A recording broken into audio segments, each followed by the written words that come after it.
ভাইরা আমার, বস্তার মাধ্যমে আশিয়া বাজার থেকে চাউল নিলেন। একটা বস্তা মারা নিলেন না, বাড়ি থেকে একটা বস্তা নিয়ে গেলেন, 20 কেজি চাউল নিলেন। তখন একটা ব্যাগের ভিতরে ঢুকাইলেন। ভাইরা আমার, এই ব্যাগে যদি মুখ যদি না বাঁধেন, বস্তার মুখ না বাঁধিয়া যদি রিক্সা চলেন, তখন রিক্সা বাড়িতে আসা পর্যন্ত বস্তা বাঁধতে চাউল থাকবে না। যেমন বস্তার মাধ্যমে বস্তার মুখ না বের যদি এই বস্তাকে আপনি নিরাপদ না নিরাপদ জায়গার মাধ্যমে রেখে আপনি বাড়িতে আনেন, ঢাকা দুটা খাইয়া খাইতে পড়লে বস্তার ভিতরে চাউল থাকবে না। না না ভাইরা, আসর নামাজেরকে গ্রাউ করে বান্ডেল করার নামাজ হলো ভিতরের নামাজ। কি নামাজ? ভিতরের নামাজ। আমরা সবাই পারিনি। ভিতরের নামাজ কয় রাকাত? ভিতরের নামাজ কয় রাকাত? তবে রাকাত হলো 3টা। তাকবীরটা বেশি। নামাজের ভিতরের নামাজ কয় রাকাত? আর ভিতরে সালাসা রাকাতে সালাতিল ভিতর ওয়াজিবিল্লাহ মুতাওয়াজ্জিহ ওয়াজিবিল্লাহ। আমি পরক্ষণে আবার সূরা শেষের পরে হাতের আবার উল্লেখ করব। কেন না? এটা একটা ব্যাস। যখন নবী করিম সাল্লাল্লাহু আলাইহি ওয়াসাল্লাম নামাজ শেষ করতে চলে গেলেন, পিছনে থেকে যখন আরেকটা সাহাবী আসতেছিলেন, তখন তো নামাজের সবে শেষ, নামাজ পরিপূর্ণ শেষ। তখন বাড়াইবার জন্য আল্লাহ রাব্বুল আলামিন থেকে কি ঘোষণা হয়ে গেলেন, বলে কি ভিতরের নামাজের মাধ্যমে ওরে অংশগ্রহণ করে একটা দোয়া ঢুকাইয়া দাও। যদি এই দোয়া ঢুকে তাহলে তোমার এই সাহাবায়ে নামাজ পাবে, আর এই দোয়ার কারণে তোমার জিন্দেগির গুনাহ হয়ে যাবে। বলেন সুবহানাল্লাহ। ভিতরের নামাজ কয় রাকাত? 3 রাকাত। দেখে 3 রাকাত ভিতরে নাইলে পরেক্ষণে আবার হাত দিয়ে যখন দোয়াটা পড়ে, এই দোয়াটা পড়া হয়। এই দোয়াটা পড়া কি ওয়াজিব? এখন এই দোয়াটা কি সবাই জানেন না?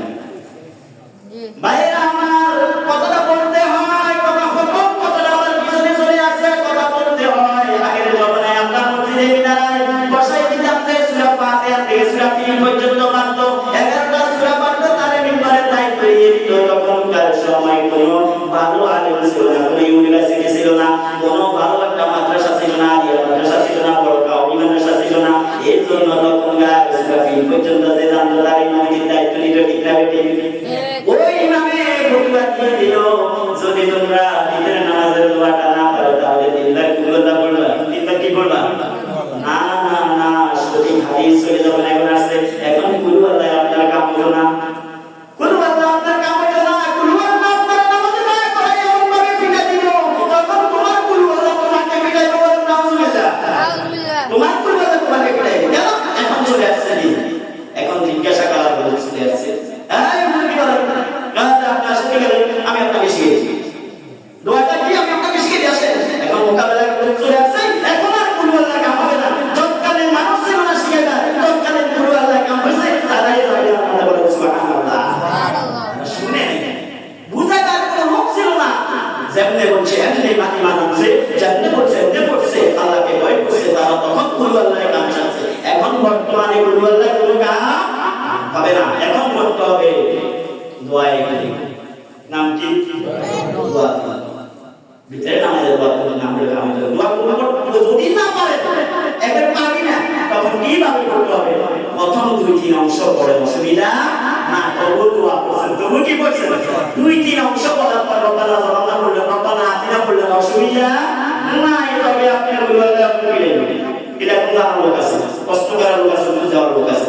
ভাইরা আমার, এই দোয়া কোন সারা যদি এখন ভিতরে নামাজ পড়েন, এখন জামানার ব্যক্তি মিম্বরের দায়িত্ব পালন করে, ইমামকে দায়িত্ব পালন করে, কুলুল্লাহ কাম হবে না। শিখতে হবে এখানে আসিয়া।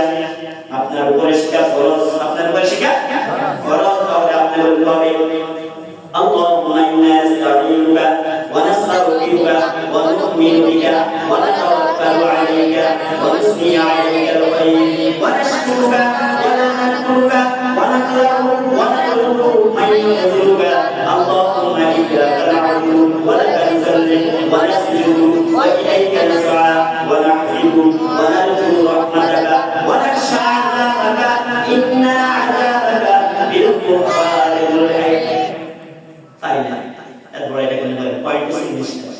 পয়েন্ট কয়টা 19টা নিঃশ্বাস হয় দোয়াটা পারি না তাহলে দুটো সার আল্লাহুম্মা ইন্না নাস্তাঈনুকা ওয়া নাস্তাগফিরুকা ওয়া নু'মিনু বিকা পারি এতটুকু পর্যন্ত দোয়া করছেন তাও কি করছেন দোয়া করছেন কেন পড়েন না খুলে লাগছে কেন খুলে লাগে কি এটা কোন না কেন এটা আপনার কাম হবে আপনি দোয়া করবেন দোয়া কি দোয়ার মাধ্যমে আয়াত আছে রব্বানা আপনি কি করে দোয়া না আয়াত রব্বানা দোয়া থেকে দোয়া না যখন এই আদম আলাইহিস সালাম বিপদে পড়ে তখন আল্লাহ আয়াত নাযিল ওই আদম কখন তখন কোরআন ছিল না ছিল নাকি কোরআন ছিল না আদম বিপদে পড়লেন দুনিয়ার সৃষ্টিতে তখন আয়াত ছিল তখন আল্লাহ আয়াত দিয়েছে কোনটা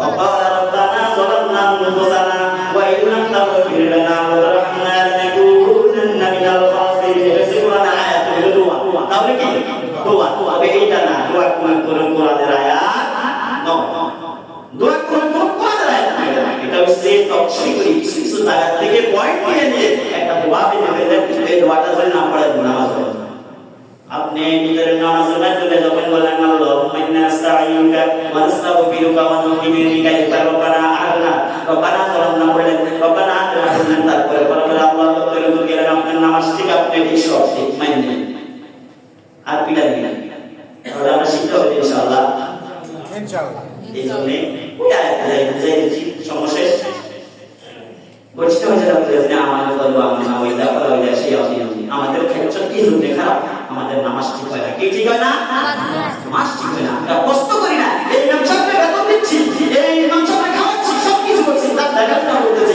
তার বাড়ির দেখাশোনা আমরা করতেছি এখান থেকে তাহলে আমরা কি এমনি রাখছি তাহলে আপনারা কোনদিন বলছেন আমি এই জিনিসটা শিখেন বলছেন কোনদিন তবে আমার বেতন দেন সব কিছু আমার সব কিছুতে তবে আপনারা আমার কাছে আসবেন না আমার দায় নাই আমি শিখানোর জন্য রাজি আছি আপনারা শিখতে আসবেন আমি আল্লাহ দরবার করতে পারবো আমি প্রত্যেক সময় বলছি শিখতে আসেন এরা আসে না এটাই আমার নাম আল্লাহ আমাদের সকলকে বুঝাশোনা দেওয়া বিধান করুক ওয়াদ করে আমি